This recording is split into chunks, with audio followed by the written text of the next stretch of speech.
Welcome to the Fit 15 podcast show, where you'll find health and fitness inspiration, motivation, and information shared in 15-minute episodes. Tune in while getting a move on to make leading and enjoying the benefits of a healthy lifestyle almost too easy. It's the Fit 15. And now your host, Catherine Basu. Welcome to the Fit 15 podcast show. I'm your host, Catherine Basu, and I'm joined again today by Catherine and Donald Wygal of the We Only Look Thin podcast, who were here on the show yesterday for the first part of our conversation, talking about losing weight after 40 and whether or not that is possible, which is totally going to be spoiled when you hear their bio, but also about mindset and how having their mind right has been a big important factor in their weight loss journey. Today we're continuing that part of our conversation and talking about what it's like to lose weight as a couple. So I'm really excited and honored to have them back. I hope you'll go listen to episode 1 of this conversation if you missed it. Either way, I'm going to introduce you to my guests before continuing our conversation. My guests today are Catherine, who spells her name properly, Catherine. Little Catherine joke for you. And Donald Wygal, who are a married couple from Los Angeles, California, and the co-hosts of the We Only Look Thin podcast.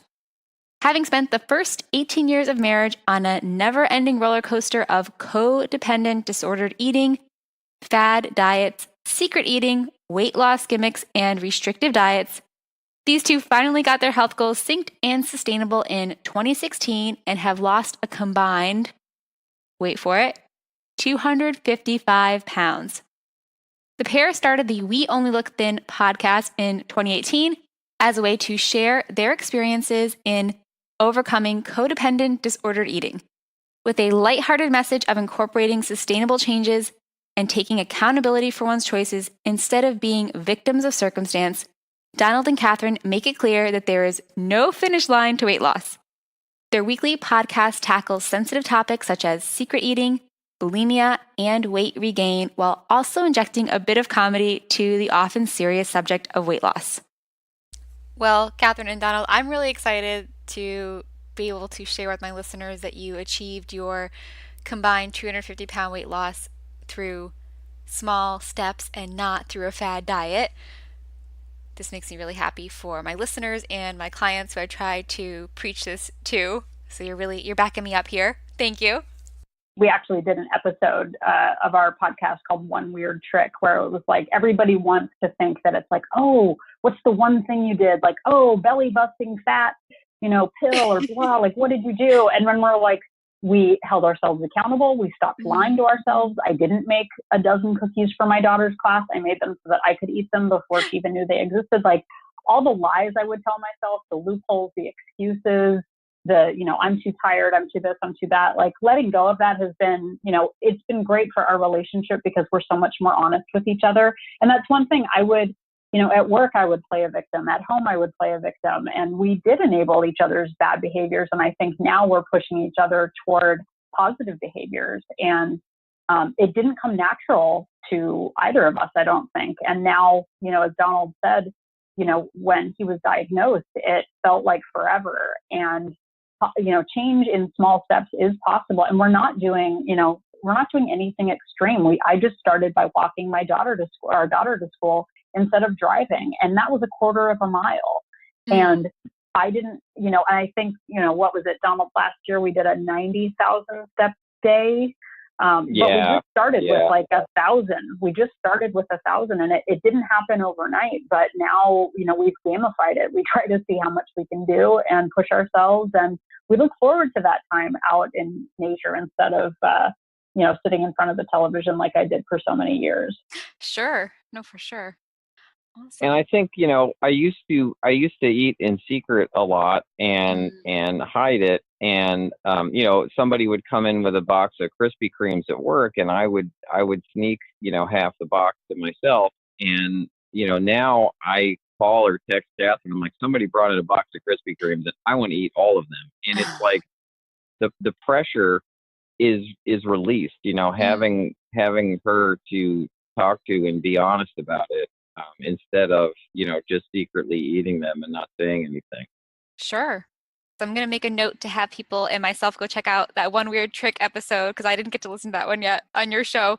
But what I loved about our conversation is that I find that there's inspiration here for individuals listening who have weight loss goals, but also those who want to improve their relationships. So do you have any insights on what helped make that turning point in your relationship from codependency to actually making positive changes and making them together? When I finally decided to make a change this time, it was in January of 2016, and I've talked about this on our podcast. Mm-hmm. I could not button my jeans. It was the only pair of pants that I had, and I was going to work, and I wore a big sweater to cover up my pants so that if they did rip while I was at work, that I wouldn't, expose myself. And at that point, at my absolute lowest, and I don't suggest anyone have one of those darkest moments in order to make change, but I had to tell myself it didn't matter what Donald did. I had to do this for myself because I was in such a dark place that I wasn't good to anyone. And, I wasn't good for anyone. I had to put on my own life vest. And at that point, Donald went a couple of months. I kind of said, look, I'm going to start trying to lose weight. And at the time, Donald wasn't interested in following suit. And I had to be brave enough for myself to move forward without Donald and without the support. And because I just needed to feel better in my own skin. And Donald came at this, with the diabetes diagnosis 3 months later.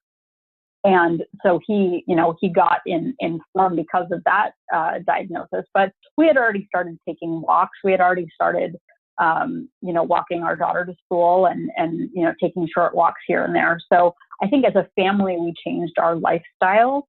But being brave enough not to have to wait for someone else to make the change for you, I think was, and like I said, I didn't expect to lose 100 pounds when I started. I just wanted to not feel depressed and angry and tired and sad. Sure. All right, friends, that is your halfway point reminder. If you are joining us and are going for a 15-minute walk, you want to turn around now. We're halfway through 15 minutes. All right, back to Catherine and Donald. And then when Donald jumped on board, it became even better. And I think it's enhanced our relationship because we spend a lot more time together just outside and walking and talking about a positive future. And I think building that future together and that making that change together just helped. And we still enable bad behavior every once in a while, but it's a day. It's a few days. It's not like, okay, well, we'll start over in 2019. Like now it's okay. Like, it's tomorrow. Let's get back on it. So we stray from time to time, but we self-correct. We don't wait for Monday. We don't wait for after a holiday. Like we correct the next day. No, I love that. Donald, do you agree with that? Yeah, no, as all people who have been married as long as we have, I agree with everything she just said. There are days when we had an episode recently called Weight Loss is Stupid and I Hate It because I was not in the zone and I didn't feel like it. And being able to talk about it honestly, I think really helps. And when Donald's feeling up and he's feeling accountable, it helps boost me. And, vice versa. There are days when he's feeling weak and so we can support each other. But I also think having like an online community, even if it's not a spouse, if it's a friend, if it's, a community of people who are also struggling with their weight, being able to speak your truth and your vulnerability to people who you can trust with your information. Not everybody is trustworthy with your journey. Oh, are you eating that? Like, oh, is that what you're doing? You don't need judgy people, but people go, oh, I've been there. Like we're in this together and we can get through it. And I think having a trainer or an online community or a support community can really help, at least for me, let off steam and hold myself accountable and be honest about the journey because it's not all perfect. It's, just because I've lost 150 pounds doesn't mean I'm going to keep it off. And that's part of why we have a podcast, is to keep talking about it and to talk about the journey. Because before I would see it as a finish line, and there is no finish line. Like Donald said, this is forever. This is about maintaining positive habits. It's not about, in our 20s just trying to get to a certain goal. This is about, living another 40, 50 years, being able to move our bodies, get off the floor, carry groceries upstairs, and be there for our daughter and not be a burden to her or to each other. Sure. I love that.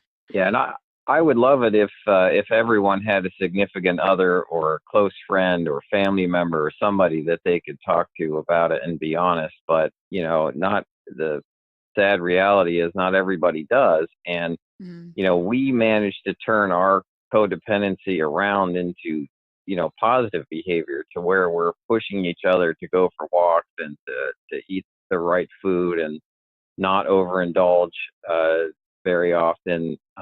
But if you don't have that, listening to podcasts like this one is a great step. Getting other voices in your head besides your own that tell you that you can do it, and reaching out to Fitbit groups, to Facebook groups.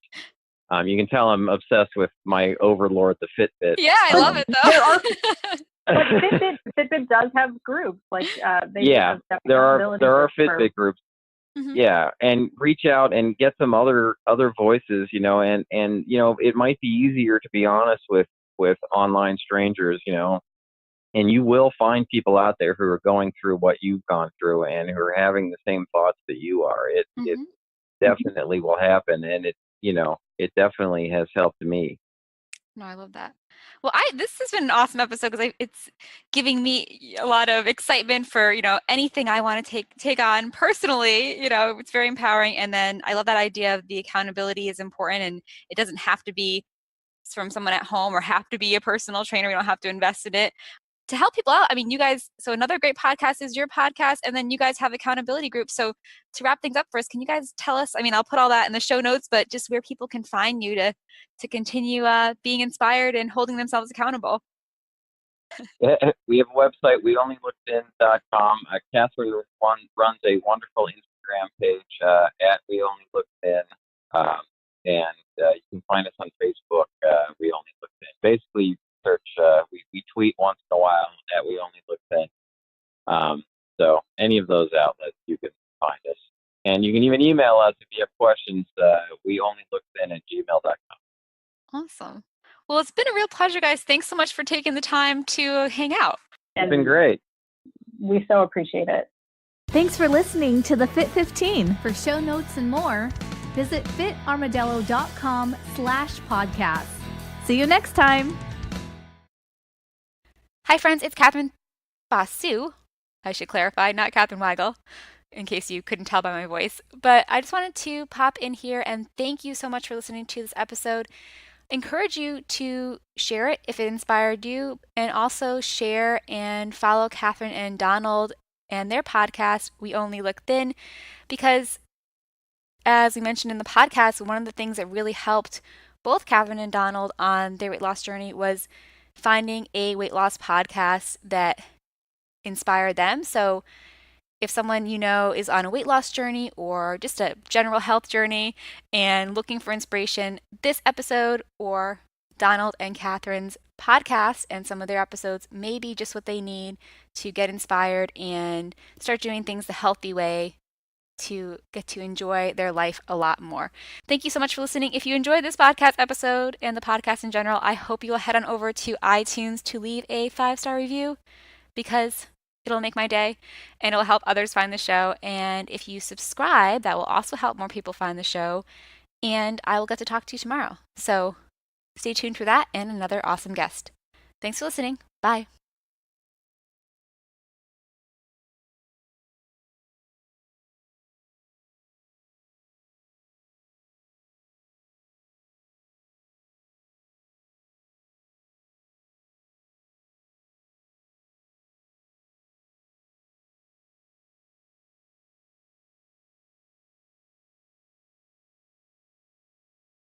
Going for a 15-minute walk, You want to turn around now. We're halfway through 15 minutes. All right, back to you, Catherine and Donald.